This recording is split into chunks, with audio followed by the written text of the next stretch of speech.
Good afternoon, everyone. So here we are with the third keynote speaker. We have the pleasure to have here in the conference to come with Martine Durand, who is the chief statistician of OECD, director of statistics, and she's responsible for providing strategic orientation for organizations, statistical policy, and oversees all OECD statistical activities.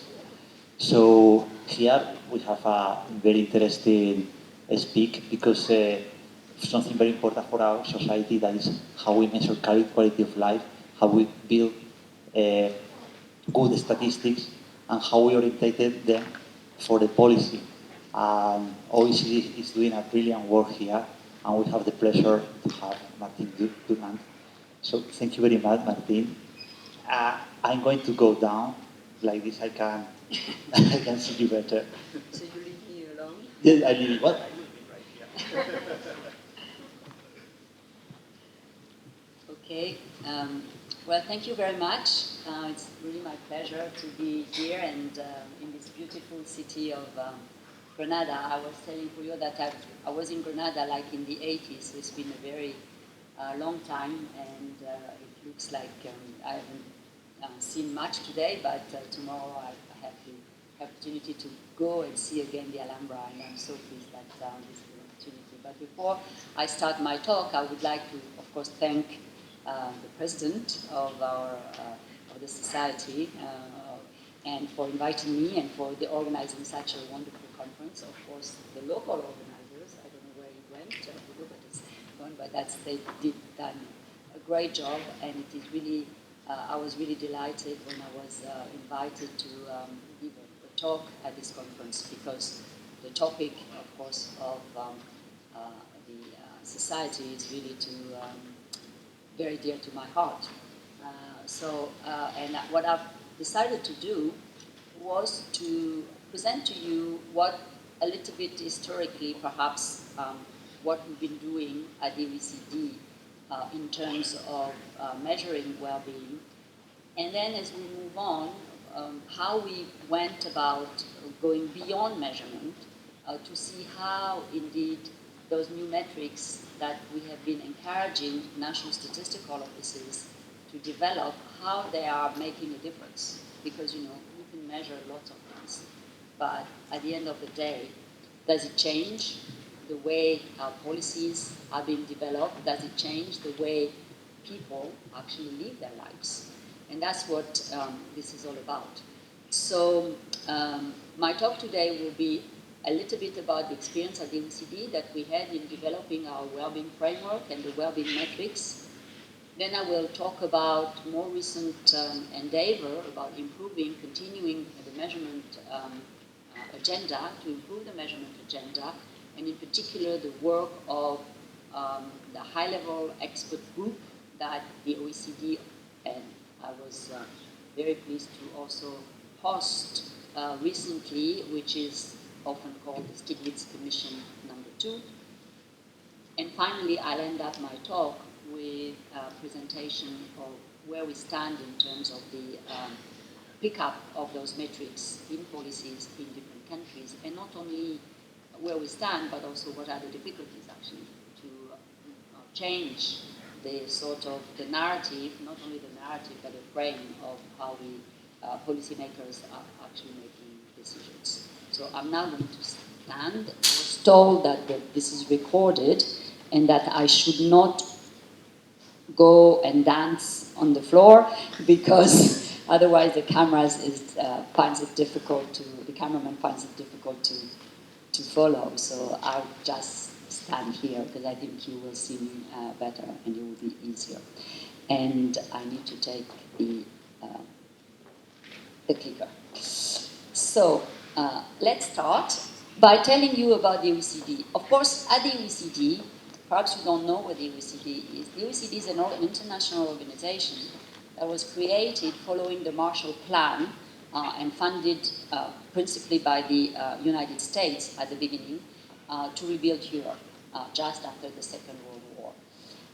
In the event, it then became a much bigger organization. It was not just Europe and the United States, but then Japan was accepted in the OECD, then Australia, New Zealand, Korea. Many countries joined. More recently, we had the Eastern European countries, then Mexico, and so on and so forth. So now we have about 36 countries, and they are supposed to be the most developed countries in the world. But when the OECD was created in 2016, in its convention, it is said, and I've taken the words from the convention that you can see here, it said that the countries that are signing on this convention and will be members of the OECD are determined by consultation and cooperation to use more effectively their capacities and potentialities so as to promote the highest sustainable growth of their economies. So really the mission of the OECD was to promote growth. Although there was this word sustainable, that was not really defined, but was mentioned. So exactly what the founders of the OECD had in mind was not very clear, but clearly everybody knew what growth was about, and over the years they forgot about the sustainable objective, and they concentrated only on growth. And in fact, there was a director at the time working on science and technology who had this quote. He said, the OECD is actually the temple of growth. It's like what St. Peter's is for Catholics. OECD is for GDP. That was a quote. So really the focus was really economic activity, growing, producing goods and services, and increasingly at higher rates. But it was also true in terms of the development of statistical methodology underpinning the SNA, the System of National Accounts. As you know, one major, the most known indicators of the System of National Accounts is GDP. And actually, Stone, who was one, and Gilbert, who were one of the founders of the main promoters, or inventors of the GDP and SNA, were at the OECD, were sitting at the OECD, were working at the OECD at the time. And so on the statistical front, there were this policy demand for more growth, and on the statistical side, you had the very famous professors and so on, were actually devising a system that would actually calculate and give a very good indicator of what economic activity, market activity was. And they were saying that there was a policy primacy that attributed to growth for growth's sake as a supreme objective. So really on many fronts, that was the aim of the OECD. But I think that would be a sort of a too simple of a story, because almost at the same time, or 10 years later, the OECD started to look at a broader notion, which now we all call well-being. But at the time, there was also some conceptual discussions on, I'm sorry, I'll try to use this better. There were some conceptual discussions on the problem of a modern society. So societal concerns. So it was not just about the economy, but there were some societal concerns. And at the OECD, at the same time as there was a lot of push for GDP, for economic activity, for producing more goods and more services, there was also lots of concerns about, and there were measurement tradition on social indicators in the 70s, and starting in the 80s, the OECD created an environment directorate, and this environment directorate started to develop itself some environmental indicators. So it wouldn't be fair to say that the OECD was just about GDP. The OECD was also concerned with social and environmental concerns.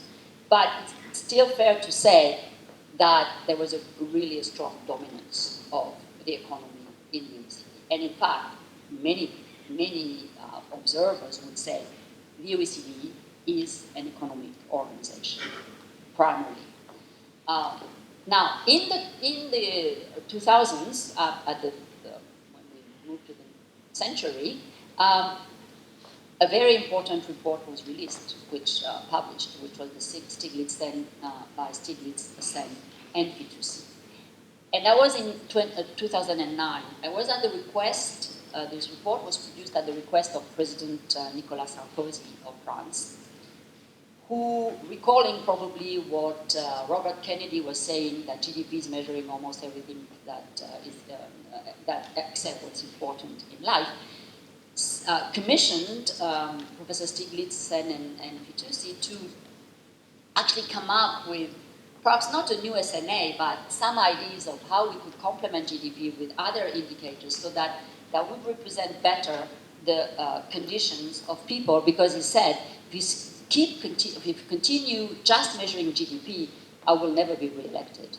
You need to be to look at what matters to people.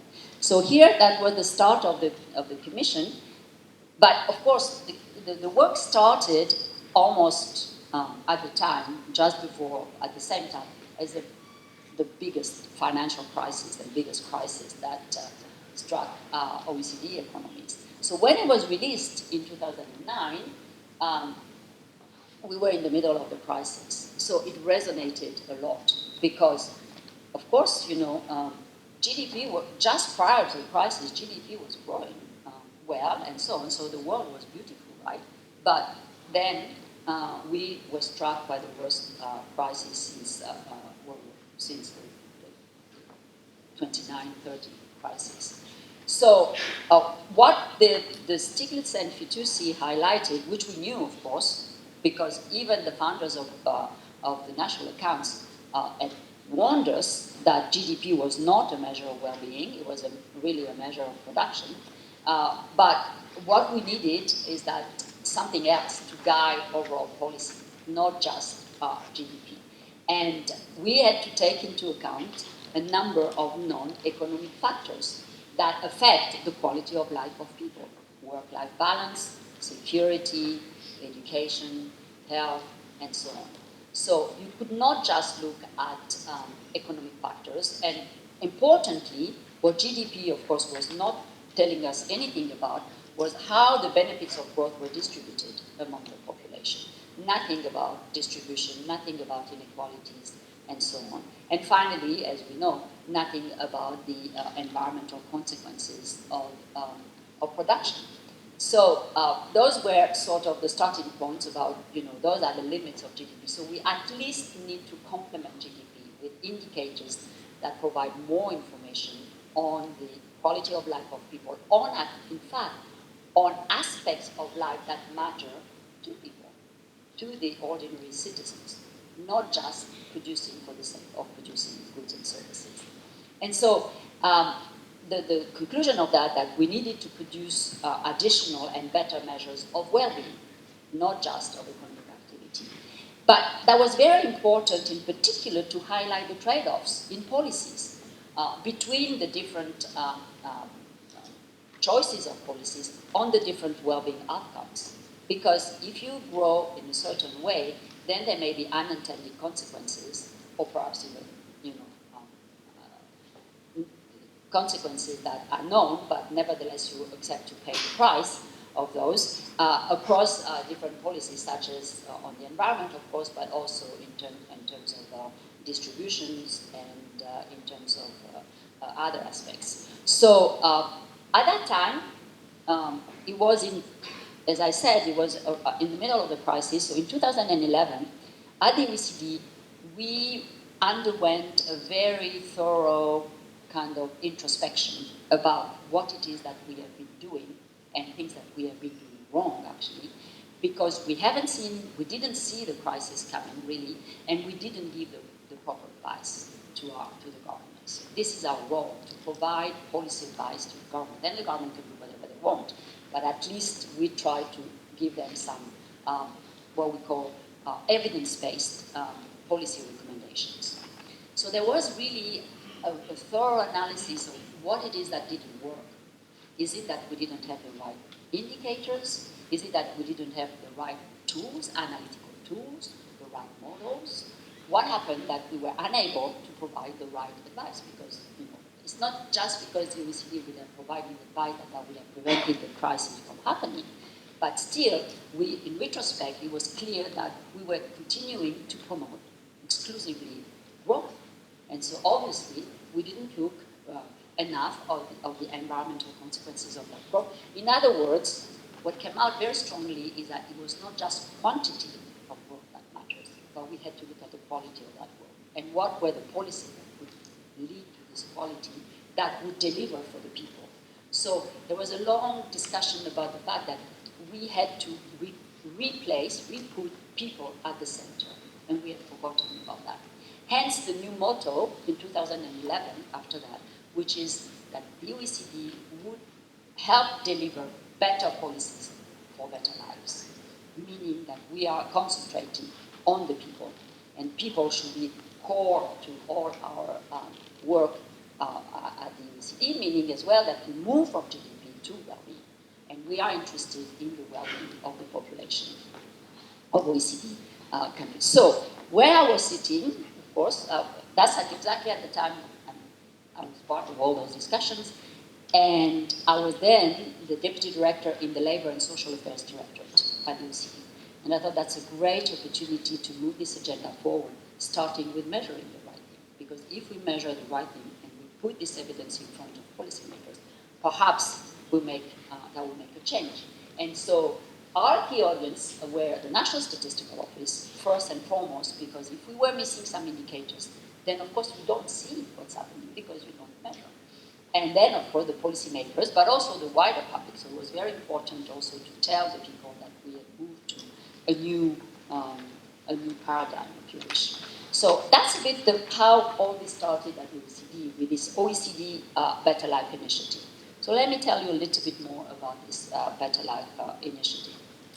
So that was in 2011. So we came up looking at the recommendations from the Stiglitz and Fitoussi report, but also, interestingly, there were a number of national initiatives also at the national level. Some countries had already made the same type of reflections that we had at the OECD.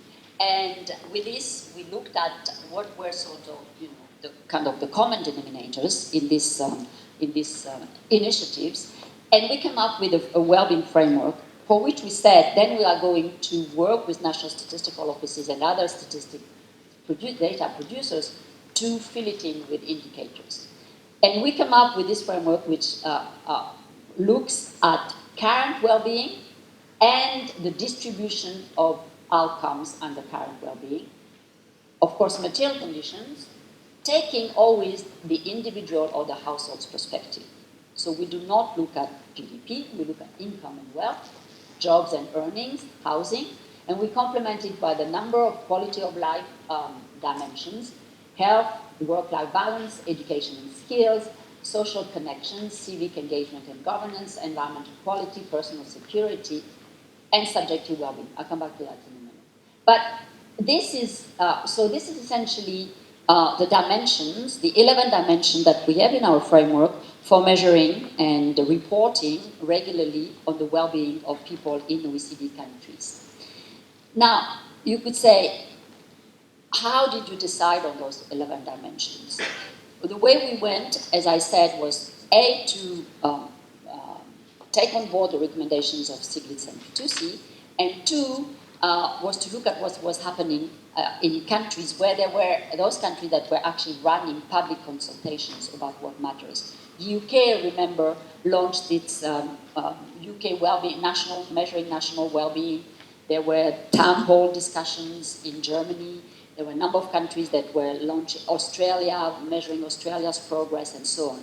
And we look, and in Italy, the benessere and equitable and sustainable well-being. So we looked at all these initiatives, and in fact, we came up with these 11 dimensions that were common to all those in all those initiatives.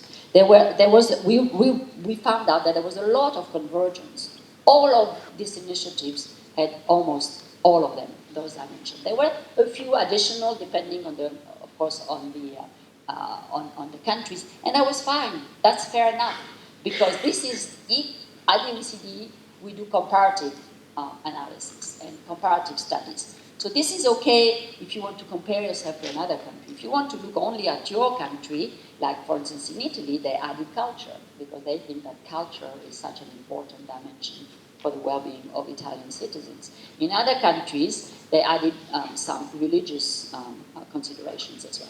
That's fine. What we did was to try to find something that could talk to every citizen on average in the OECD. So once we had defined that, we said, well, this is good for current well-being, but what about future well-being? Because you can achieve well-being today at the expense of future generations. And that's the whole nexus about the environment. So it's not enough to just look at current well-being.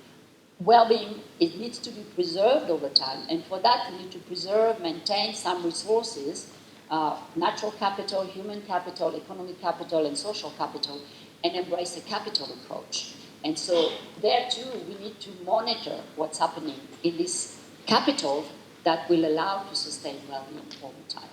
So all in all, that was our framework. And so, by recap, the focus was on people rather than the economic system, on outcomes rather than input and outputs. In other words, we were not necessarily interested in, we were interested, but that was not the main focus on how much is spent on health or education, but we were interested in whether people are in good health or if they receive quality education, which is very different because you can spend a lot and waste that money.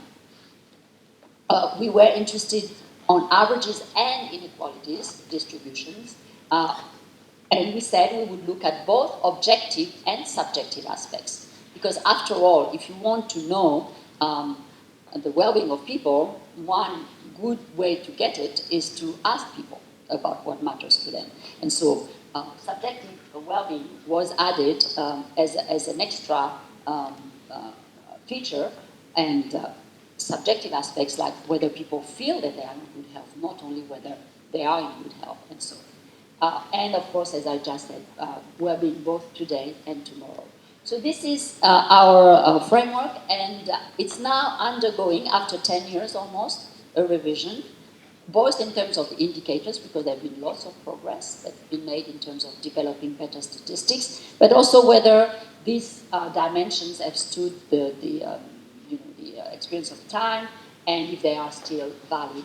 So we have undertaken, we're currently undertaking a very thorough review, and we will come up with a new revised framework for the publication of House Life 2020, which is where we publish these indicators for all countries regularly every 2 years. So next year there will be, we will show the revised framework. I should say that what comes out is that there won't be major changes, there will be a few changes. So here is how we present the information. So with national statistical offices, we decided on the sub-indicators that would go under these dimensions, those 11 dimensions. I'm just showing now current well-being. And then here is France, my country, and we look at the relative strength and weaknesses in average well-being compared with other OECD countries. So we see, for instance, that France is doing well in work-life balance, because we don't work very long hours in France, although we're very productive, actually. That's time off. We also, France is also a good record on housing, but doesn't do very well in terms of how much say people have in the decision that policymakers are making. So there is a sentiment that decisions are taken without them being consulted. And if you look at the movement of the yellow vests that happened in France, this is very telling, because France is one of the worst, it's actually the worst of all of the countries. So no surprise. And France is not doing either very well in terms of adult skills in education. So this is how and so in a sense it's to say, if you are policymakers, you have to decide on your priorities. Here is a snapshot of where you're doing well compared to your peers, and where you're doing not so well, and where you should concentrate your efforts. And we do that as I say, we publish this every 2 years. Now, as I said, what I just showed was just averages, but we do a lot on inequalities, because if you want to know the situation of people, you can't just talk about averages. You have to say what are the conditions of different groups in the population. So we've developed also a framework to analyze inequalities, and we look at dispersion or vertical inequalities, how the population is actually, figures through different outcomes, the top and the bottom of the distribution. We look at the gaps between groups, so those are horizontal inequalities, people with the same characteristics, what is their situation, and by age, gender, education, migrant, place of living. Or we look also at deprivation, which is more akin to poverty. Poverty, but not just income poverty, but poverty in terms of housing, poverty in terms of time, and all kinds of different types of poverty. So, and we publish indicators for that. So this is, I'm not going to spend too much time because it's probably impossible for you to read, but here is how we show inequalities. So we have the different dimensions here, the 11 dimensions, and then we look at the vertical inequalities, the different horizontal inequalities, deprivation. And if you have a green light, that means that you are among the top third, in the top third of OECD countries. If you have a yellow, you are in the middle of the distribution of OECD countries, and red, you are a bottom performer. And that again gives you a sort of a dashboard to compare yourself to your peers in terms of the distribution of outcomes. Then this is an extra way of looking at inequalities, which regional disparities, which in Europe in particular is important. And here is Spain, where we look at the different regions of Spain, and we can see across the different dimensions of well-being which region fares better than other, and which is the best performer and which is the lowest performer in the different dimensions. So, for instance, in terms of access to services, Madrid is the best performer, but in terms, but Galicia is this is health and education. So this is a type of information that we produce, and then when we look at resources for well-being, so that's for the future, and how we measure progress over time, in a sense, how we sustain the progress, the picture of progress, using, again, the typology of the four capitals. We have human capital, natural capital, economic capital, and social capital, and we have a dashboard of indicators for each. And again, we say 1, 2, 3, it could be yellow, green, and red. And we also complement to see whether the country is moving in the right direction, meaning that improving over time, worsening over time, or there is no change. So this is the information that we produce on a regular basis that countries have been validating to start with. So all the indicators are validated by the countries themselves, but of course they are produced by us and double-checked by us and make sure that this is independent. Then the second part of the Better Life Initiative was to, after all, it's not just for policymakers, it's also to engage with the public. So we developed what we call the Better Life Index. We decided upfront that out of the 11 dimensions and the indicators that are populating this 11 dimensions, we would not create an aggregate index. Because if you have to decide on weights if you do that, and this is extremely normative. Who am I working at the OECD to decide that education is more important than income or something else? And of course, as you can well imagine, because our members are governments, there are social and societal preferences that vary across different countries. So if the OECD had decided to put some weights, there would have always been a government that would have said, a country that would say, this is not representative of my country. And we would have gone into endless discussions into the decisions on weights. So we decided not to have a single index, but also for very practical and policy reasons, being that if you have a single index, this is not very useful for policy, because your Better Life Index can increase, but what you want to know is why. What are the drivers? Why is it increasing? Is it because, and you can have trade-offs, income can increase, and then work-life balance can decrease because a woman would go or a man would go to work, and his partner or partner would not. And is that good? Is that not good? And so on. So we were not the ones to decide for that. But on the other hand, we produced an interactive tool to let people decide for themselves on their preferences. So, for instance, here you can play. If you can go on the OECD site if you have not done it, and if you decide that you can decide that community is very important, having relations with your neighbors, with your community is important, that the environment is important, that health, and so on. So you give weights between plus and minuses. And then here, the countries are represented by flowers. Each flower has 11 petals. The size of the petal is proportional to the performance of the country in that dimension. And so if your preferences are these ones, then you should move to Denmark, because that's the country that fits your preferences. Now, if you are Spain, and you have these preferences, and you live in Spain, well, that's not ideal, because the performance of the country is not great for you. So this is an individualized tool to actually to help also communicate with the public.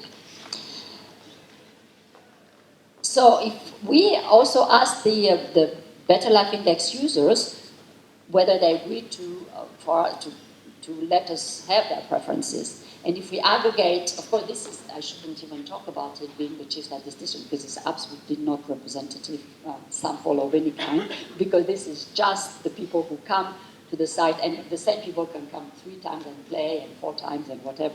And also only those who come on our website. But for what it's worth, what we see is that what's interesting, though, is that you have many quality of life dimensions that people find more important than just income, which comes not at the bottom, but almost. And that tells something about the fact that it's very important for their well-being and so on, that we go beyond the material conditions, and we look also at other aspects of quality of life. Now, what we did at the OECD, because many of the indicators were we could not populate as much as we could our framework, because there were a lot of missing information, good statistics. So we helped the countries develop those statistics, and we produced a number of guidelines, like guidelines for measuring the quality of the working environment, guidelines for measuring the distribution of household income, consumption, and wealth, joint distribution, guidelines on household wealth, on measuring subjective well-being, and on measuring trust. And now we are, some countries have started to implement many of those, and we are encouraging and working with them so that we have good, sound statistics on a comparable basis that would replace the current indicators that we have as proxies for the moment. So this was the thrust of the Better Life Initiative on the measurement side. But there's still a big statistical agenda ahead. So we're not finished yet. So when Joe Stiglitz, Jean-Paul Fitoussi came to see me and they said, would you agree to, there's no president who has asked for a second commission, or a Stiglitz 2 commission. But would you agree at the OECD, given all the work we've been doing already, to host us? We are a group of economists, political scientists, sociologists, statisticians who would like to continue this work and continue to work on this agenda. Would you agree at OECD to host us and work with us so that we can pursue this agenda? So I talked to my Secretary General, I said that's a great opportunity, so let's do it. So we hosted a new group, which is the HighLevel. We called it HighLevel Expert Group because it was not a commission, because it wasn't commissioned by no one except by themselves, essentially. And so the idea was to follow up on the Stiglitz and Fitoussi and the work we had been doing at the OECD thus far. And again, remember the key message from Stiglitz and Fitoussi was GDP is not a measure of well-being, and growth is just a means to an end, but cannot be an end in itself. So This was an independent group that we hosted. It was established in 2013 to pursue the Beyond GDP agenda. And last year, in our the conference that we organize every 2-3 years, that was started by my predecessor, who many of you know, Enrico Giovannini, and I continued this when I succeeded him. We had our conference in Incheon in Korea, and at the time, we published 2 reports actually. One is what we call the chair summary, so which summarizes the work that the high-level group did over those 5 years. And then we had another report, which is actually a collection of chapters by the members of the group on their topics, on some topics. So what I'd like to do now is to briefly, because it can be very long, and you will have a chance to read the book, and they can be downloadable from the OECD. But I'd like to tell you what the group focused on, because I think it's interesting to see where the agenda is moving in terms of the measures, but also beyond. So here is the membership of the group. So you will find, I had the pleasure to chair it with Joe Stiglitz and Jean-Paul Fitoussi. But the members some were members from the previous SSF, previous commission, like Angus Deaton, Nobel Prize. Enrico Giovannini was also a member of the commission. Jeffrey Hill, who is an environmental economist from Columbia University. But other joined. François Bourguignon was a member of the Stiglitz-Fitoussi from Paris School of Economics. But other joined, Alan Kruger from Princeton, Jacob Hecker, who is a political scientist. But I insisted that more statisticians should also be part of this new group, so that we could then get their insights on whether things could be measured or not. So we had Wouter Rademacher, who was a former Director General of Eurostat, Jill Matheson, who launched the Measuring Wellbeing in the UK. We also had Chiara Saraceno, who is a sociologist, she's not an economist, and Arthur Stone, who is a psychologist who's worked a lot with Kahneman, for instance. So it was really a group that was very varied and was bringing major different disciplines to work together on the topic. So the 2 key messages from these reports are not that different from the Stiglitz and Fitoussi report, from the first report, of course. But what they say is that if you concentrate on measures, what you measure actually affects what you do. So it's not neutral. What you measure is not neutral in terms of action that will be taken. If you measure the wrong thing, you will do the wrong thing. And if you don't measure something, then it can become neglected as if a problem did not exist.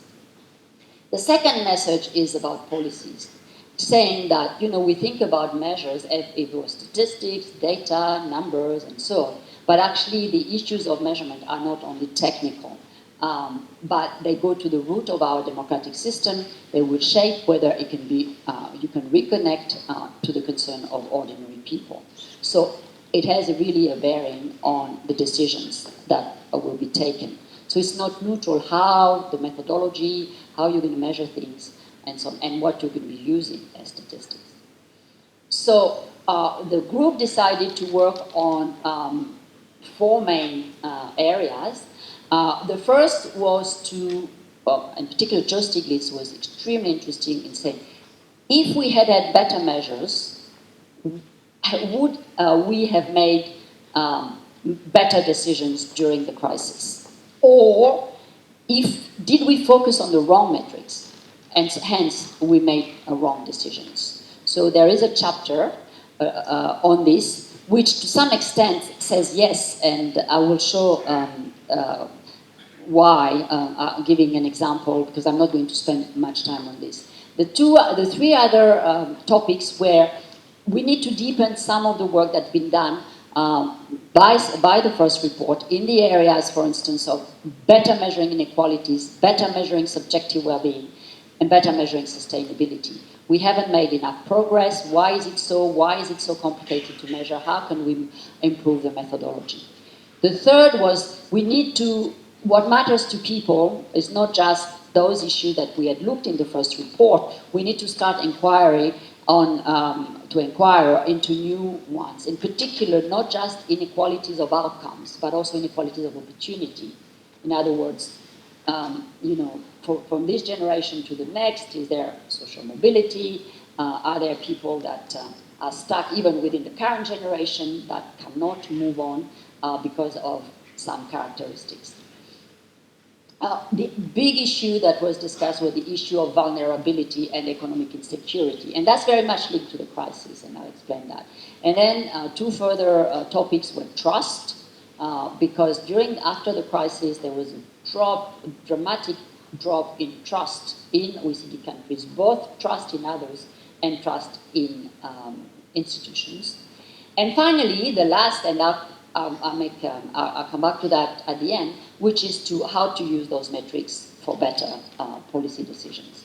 So let me now present 2 and 3 mainly.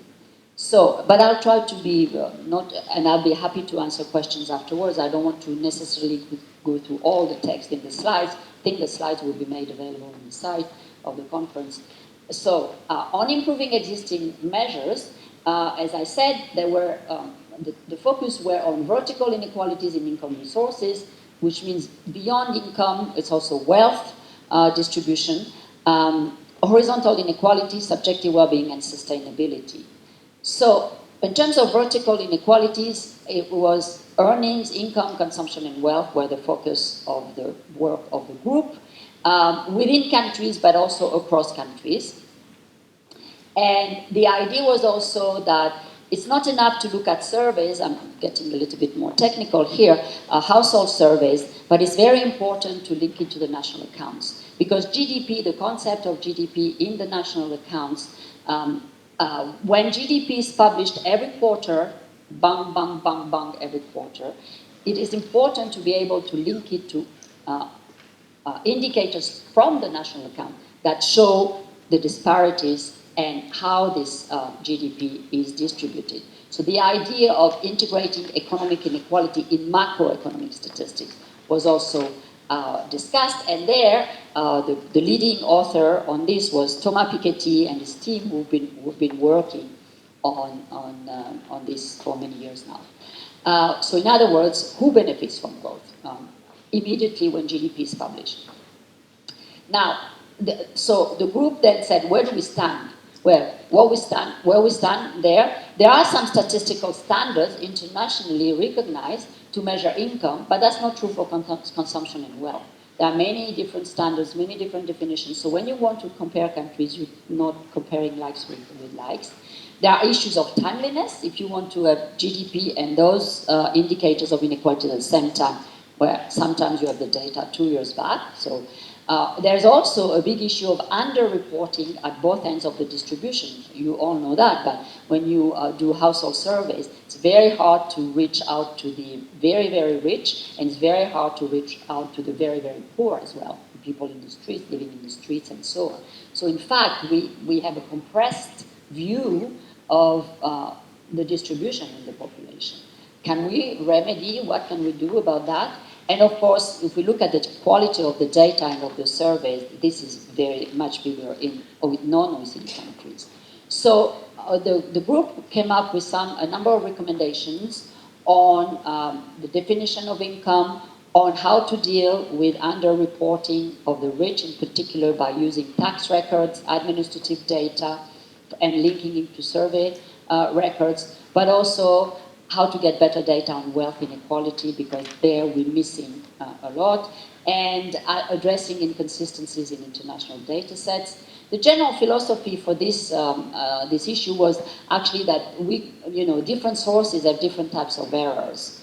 Surveys have different type of errors, as I just said, because they don't capture necessarily the two ends of the distribution. But of course, national accounts have also all types of errors. What's important is actually to use crossing those different sources to get a better understanding of reality.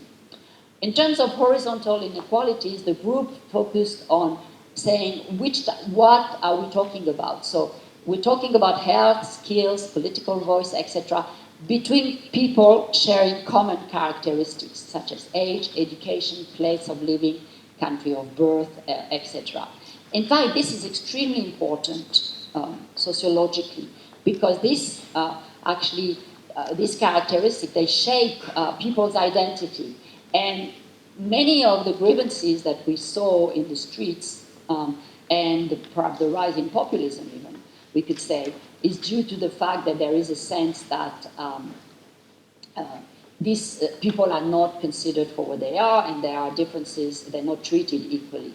So where do we stand? There are very few comparative measures of the relevant outcomes. And in fact, when you look at the countries, different surveys use different characteristics, and there's no international standards again. Let me just give you an example of the importance of these horizontal inequalities.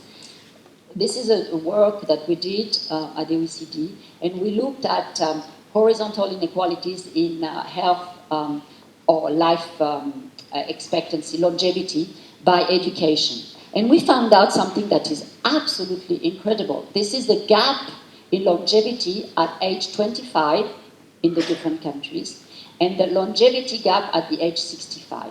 If you look at age 25, those are the dark blue bars here, you see that in OECD countries where we have access, universal health systems and so on average, the difference between someone, a man, who is at age 25, who has lower secondary education, and someone who has tertiary education, that person at the age of 25 can expect to live more than 8 years more than someone who is from a lower education background.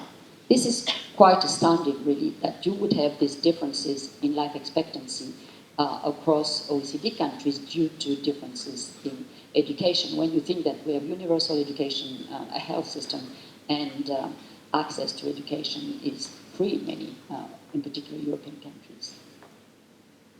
So on horizontal inequality, the group said that we need to systematically, our statistical system should be harmonized in a sense and have a common set of group categories, a broad range of outcomes.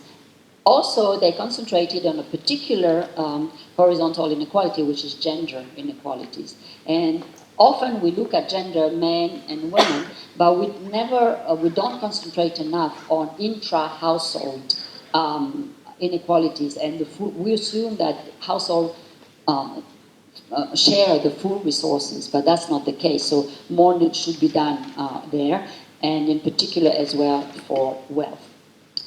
On subjective well-being, after the OECD published its OECD guidelines on subjective well-being, we were very pleased to see that many countries actually implemented the guidelines and started regularly to publish life satisfaction based on the guidelines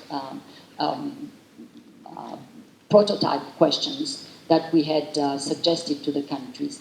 But subjective well-being is not just about evaluative measures such as life satisfaction. It's also about experiential well-being, feelings, affects, emotions, and also about, we'll probably discuss this during the conference, eudaimonia, about meaning and purpose, flourishing and thriving.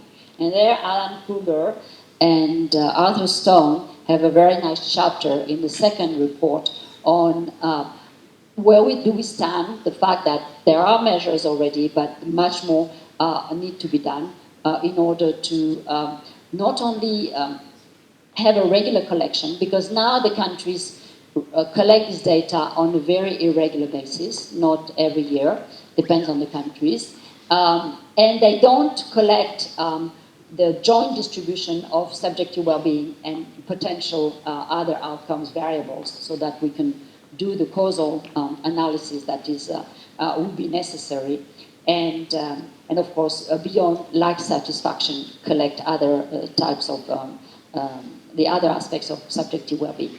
Also, there are still a number of methodological issues to resolve. For instance, in the cultural issues for interpersonal difference in response styles and so on. Sustainability, I'll go fast. On the capital, the four capitals, some improvement have been made, especially after the crisis, because some standards have been adopted by the international community in terms of economic capital. There's an initiative that's called the G20 Data Gap Initiative. Natural capital, there's a new system of environmental and economic accounts. And on human capital, also some new surveys that have been developed, in particular by the OECD with PIAC. But there are still a lot of gaps. In particular, when we talk about natural capital, what we have now is just the interaction with the economy. But we know that there are, in particular, tipping points when we talk about the environment. At some point, it's no longer economy and environment. It's neither one nor the other, because when you reach a threshold, you're either dead or the planet is dead. And so we need to improve there. Now, let me move on to the last area, which is inquiry about new themes: economic insecurity, inequality of opportunity, and trust. So in terms of economic insecurity, why do I say it was very important for the group? It was important for the group, and is linked to the crisis, is because during the crisis, there were lots of decisions that were taken. Remember, especially in Europe, the first years of the crisis were withered quite well. In other words, the governments introduced some fiscal measures in order to compensate for the loss of income of the household. So you saw a drop in GDP, but household income was maintained for quite a while, until GDP started to go up a bit, and austerity measures were reintroduced immediately. And these austerity measures, what did it mean? Cutting social benefits, cutting education, cutting health.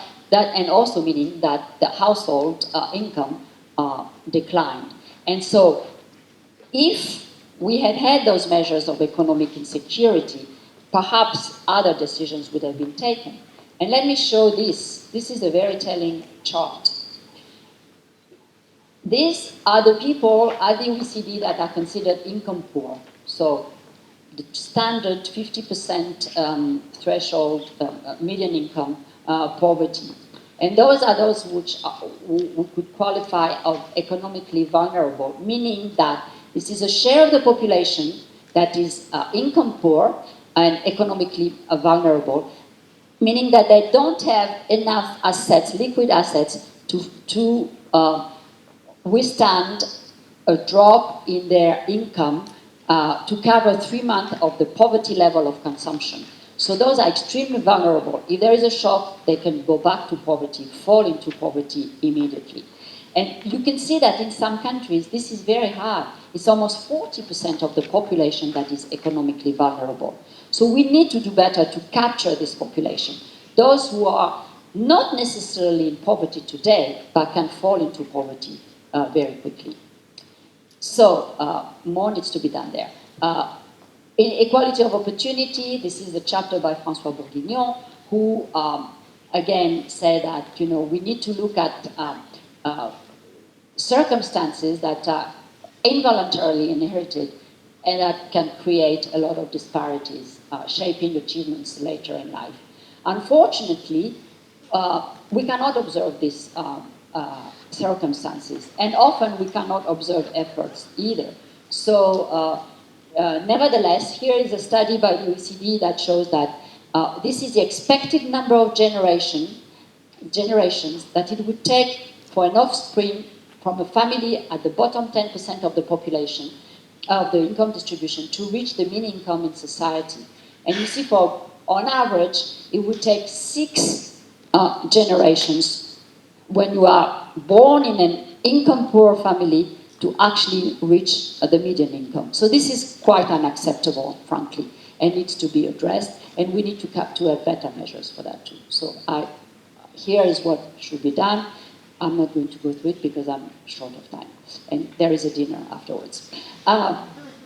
Trust, as I said, is also something that was mentioned and studied, and Yann Algan from Sciences Po Paris wrote this chapter, and we know very little. and we don't have good surveys, and it's very bad. The statistics are very bad on trust. So essentially, Jan came up with some recommendations, and that's what actually led us to produce those guidelines. So let me finish my talk with, so now we have, suppose we have all these beautiful measures and we have done a lot of progress. First of all, should we wait until we have the perfect statistics to move on to policies? Of course, the answer is no. We have to already use what we have. We cannot wait to have the ideal statistical framework in order to provide information to policymakers. So what we did at the OECD, we looked at the experience in 15 countries, and we look at what does it take to actually embed the metrics that already exist into the policymaking process. And here is what it takes, actually. You know, because well-being, you have to understand the nature of the policy process. The well-being metrics can inform all stages of policies. When you identify the needs, for instance, through the what I showed you at the beginning of my talk, where are the priorities? Once you have set your priorities, then you set the agenda. You have your agenda. Then you formulate your options, your policy options. Then you implement, then you monitor, and you evaluate, and you start again. And for all of this, you need those metrics, and you need to use these metrics. How can you do that? Well, we identify that 4 key mechanisms are being used throughout OECD countries. The first and the most probably powerful is through the budget. How does it work? It works like this. When a ministry or department proposes a new reform or new measures, then these measures should be evaluated not just against whether they're going to increase growth, but against a range of other, whether they will increase well-being and whether you will use this range of indicators to show that. And so countries that have used budgeting are the ones that are there. France, Italy, where they've introduced budget laws which obliges the government to actually produce those indicators and do impact assessment on the reforms that are produced before it goes to Parliament, so that the Parliament can judge whether this is going to improve the well-being of the people or not. In Sweden, the most developed one is the well-being budget in New Zealand. New Zealand has actually introduced the first well-being budget in 2019, and we've been supporting them in their endeavor. What it does is select the priorities, develop the bids, so ask the ministries to develop bids, assess the bids against well-being indicators, and then evaluate the results. And this is really the policy cycle that I just highlighted before. And if you want to know more about the way New Zealand is going about introducing well-being in the budgetary decisions, you can read the survey of New Zealand that we just published at the OECD that has all the details, and we're following this because it's really a really interesting case study right now. So the first is the budget. The second is another mechanism that countries have used is performance frameworks. Scotland, Slovenia, Ecuador now has actually stopped using it, but Finland, United, the Sustainable Development Goals even, you can say you have a framework that where you measure your performance and you evaluate your performance against this framework of indicators. And here is the Scotland example, how they run their framework. So those are performance frameworks. So it's more like planning agencies, if you wish, that you could that would do this. Then some countries have introduced new institutional structures to ensure that this is done on a systematic way, and you have the evaluations of your performance based on those well-being indicators. This is a case for the What Works Centers for Wellbeing in the United Kingdom, where they draw together the evidence base for government, businesses, and communities on what works to raise well-being. It's also Wales. There's a Future Generations Commissioner, that's an official position, and she has an independent role to ensure that government meets its duty in terms of well-being. And there's even in the UAE a Minister for Happiness and Wellbeing that does the same. The third is you need to make sure that the people who are advising the policymakers have the capacity to use the new tools and the new indicators. So you need to build civil service capacity. Because if the civil servants don't see the benefits of applying a well-being lens to their advice, they continue to go for GDP. They're not going to care about it.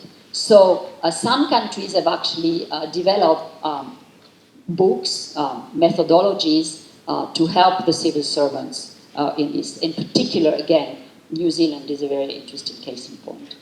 And finally, I should say that all these, the impediments, how you go about putting these metrics to work in well-being, in the policy process, is going to be discussed at the OECD actually at the beginning of next month under in a conference that we're organizing, which is called Putting Well-being Metrics into Policy Action. To some extent, in conclusion, I would say it's taken a long time. You can say, you know, we started this almost 10 years ago, and we're now only talking about a handful, well, 15 or so countries that are really serious and are applying this in policy. Why is it so complicated? We need to understand why it doesn't permeate through the policy process. And when it does, what are the success factors? Because if it's successful, and this is why we're following New Zealand so carefully, I think there are good lessons to be drawn for other countries to move forward. Because afterwards, we're all aiming, at least at the OECD, to produce the advice that is necessary to produce better policies for better lives. Thank you very much.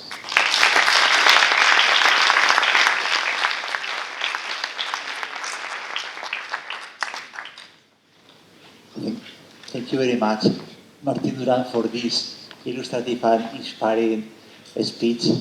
I was particularly inspired in what you said. What we measure determines what we do.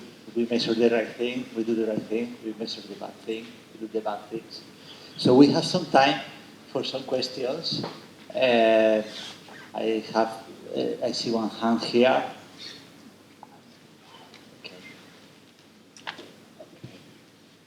Thanks very much, Martin. Simon Ackerman from University of Wollongong, Professor of Health Economics. I'm interested in two aspects, Martine, of the way you're integrating things with the measures you have, and this goes really to the methods that are being used. And it seems to me you've got basically a checklist-based approach, and you have a dashboard, and then you use your, essentially what's a radar plot with things coming out, and being better is having a higher measure. The one thing that I'd suggest could improve that is if you used a radial method. So a method where you can get efficiency measures, where you can decompose, where you can do all sorts of lovely things that policymakers need and want. And to do that, rather than doing what you're doing, which is sort of maximising things, you try to minimise this utility. And the only way you get efficiency measures consistent with maximising net benefit, which I'm assuming is the underlying objective here. Net benefit is accepted in all sectors as being the objective function, essentially, regardless of how you want to measure it, for including quality. So the effects basically become your quality measures. If you minimise them, what you find from a disutility perspective, you get a one-to-one correspondence with maximising net benefit. If you try and frame those outputs, you never get that net benefit objective. You never get the ability to decompose it, etc. Now that's all contained in the net benefit correspondence theorem, which I'd strongly suggest that group look at, because in reality it gives you the ability to then have something where you have policy which is meaningful and has uptake, because people can see, yes, it's reflecting the objective, yes, it's reflecting the underlying values, it's incorporated all the same things you've got in there. It's just by framing it from that perspective, you get to decompose it, you get to use it in ways which become meaningful to getting right incentives. And that really addresses the first of your issues. So Let's make it brief, because there are too many. Yeah. Sorry for interrupting you. But your commission to identify what you measure becomes what you value and what the incentives are. This is giving you the appropriate incentive and an accepted incentive. Net benefit maximisation is the accepted incentive by economists, by any of the fields.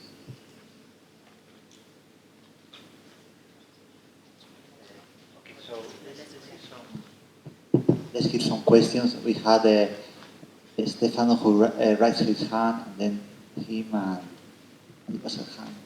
Yeah, you convincingly argue that better measurements of well-being are necessary for changing policies, but they are far from being a sufficient condition.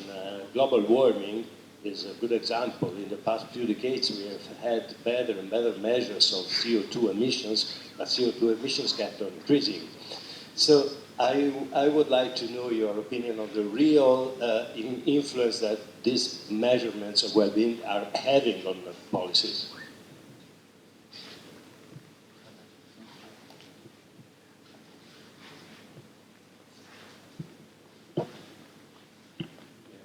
Bio from the University of Greenland. I have a short question. The Kingdom of Bhutan was the first developing country to not only start measuring and going from GDP to the gross national happiness index. Bhutan is a developing country, but I would like to know if some of what has been done in Bhutan, developing a consistent system, has inspired, and if there is some kind of dialogue.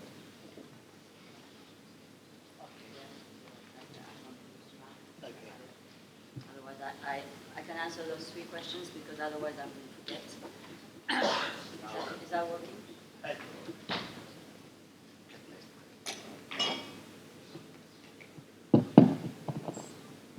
Okay. I'm going to answer the first question first on the minimizing disutility as opposed to maximizing outcome. Perhaps I wasn't very clear. We don't maximize anything. We have no target. What I showed was a relative position. So we don't have a target that we will maximize that to be the maximum. We just say here if you compare with your peers, so it's all relative. So there's no absolute. I take your point though that in terms of but perhaps I wasn't clear that we were aiming at the maximum of something. We don't. So, yes, I mean what I'm saying here, where I sit at the OECD, what I'm providing is the tools and the indicators, and for my fellow colleagues in the economics department, in the environment department, and so on, to develop the right models or the right approach to then use these indicators in the way you suggest. In fact, there are people who are doing that at the OECD. I didn't present that, but that's been done.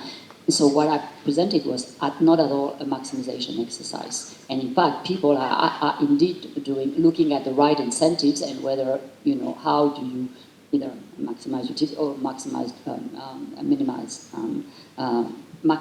disutility. So I hope that was not misinterpretations. Now, of course, having the data is absolutely not what's going. And you're right. There's been lots of progress in terms of in the environment, CO2 emissions. We provide other things. If people don't want to act, and we see the politicians don't want to act, they will never act. It's not because you. And in fact, you even have these days some politicians that think that what you produce are not even facts or good data, and they prefer to look at alternative. There are even alternative facts, right? So that, unfortunately, I cannot do. There's little we can do. The only thing that the OECD does, hopefully, and help in that direction, is actually to bring people, 36 countries, experts in the different domains around the table. And if they decide that something should be done, there is a lot of peer pressure. The current situation, I have to be very honest with you, the current constellation of countries sitting around the table at this stage with the political leaders currently is not conducive to lots of agreement on, in particular, the environment or other issues. You can read the communiques in the G7, the G20, and so on to see what I'm trying to say very diplomatically, because I'm coming from the OECD. But it's clear, right? So, if one country in particular decide that they don't want to do it, we can't force. We are a consensus-based organization. We have absolutely, not even like the WTO, there's no mechanism to actually resolve conflicts. So they don't want to act, they don't want to act. The only thing is that in a communique or in a ministerial meeting, when the ministers meet at the OECD, there will be a document at the end that will say 35 countries agree and 1 disagree. Okay, that, you know, that's the power, how powerful we can be. But I think nevertheless, I would say, by putting on the table the evidence is better, and improving that evidence has to be done. I feel it has to be done. And then that cannot be contested. You can contest the evidence, but you can also not act, but you cannot act because you didn't know. You didn't act because you didn't want to act, until you take your own responsibility. And so in doing that, I think we're providing the public good to some extent. The third question was about the Bhutan experience. I've been working a lot with the Bhutanese. Actually, we've followed as well what they've been doing in terms of the gross national, which is actually a misnomer, the gross national happiness index, because it's more of a very structured composite indicators of under different strata and so on, and so calling it happiness, if you assume that in many instances happiness is consider subjective well-being or life satisfaction or something. This is not at all what the GNH is about. And in fact, you know, we have followed, we have been working with them, we have been very supportive and so on. But the thing is that this is very country specific. This is for one country. They follow this, but they have very specific indicators that represent the values of their countries. Other countries could do the same. It's hard for an organization like the OECD to impose the Bhutan framework to other countries because the values are different, the culture is different, and so on. So I assume that if no other country has followed that, first of all, it's quite complicated, to be honest. It's rather sophisticated and complicated. If no one has gone this way, there may be reasons why, but you know, we've always cited them, their work they've been doing, and actually I've also been in some of their advisory committee together with Sabine Alkire, and so we you know, this is quite interesting what they do. My only reservation, to be honest, and I'm being very frank and honest here, my only reservation is I think it's not enough grounded on the populations and on what the people of Bhutan really think. It's very much top down. It's the king, government, and so on that try to engineer the whole system. I think I'd like to see a little bit more bottom up in this approach. Thank you very much. I think we have a very short question, very short answer. I think we have time. Oh, thank you for your presentation. I miss in the different capitals, looking at the future, I miss in the different capitals the political capital. Because my point of view is more important than the other four. Yeah. Sorry, I was very brief. Actually, I had a chart and I took it out because there were too many slides in my presentation. But under trust, trust and social capital, we have actually we look at we've done some work based on a very experimental project which is called Trust Lab, and we look at what determines this political capital, what are the determinants of trust in institutions, the parliament, the politicians, the justice, the police, the media, the banks, and so on. And we see that what is the most important determinant is integrity of politicians, the integrity of government. So it's a very major determinant of this indicator of trust. So it is, I mean, I can point to you some of the research we've done that is included under trust. Thank you very much, Martine Durand, for joining us today in Granada for this conference. It's been a pleasure to listen to you, and let's give here a big applause.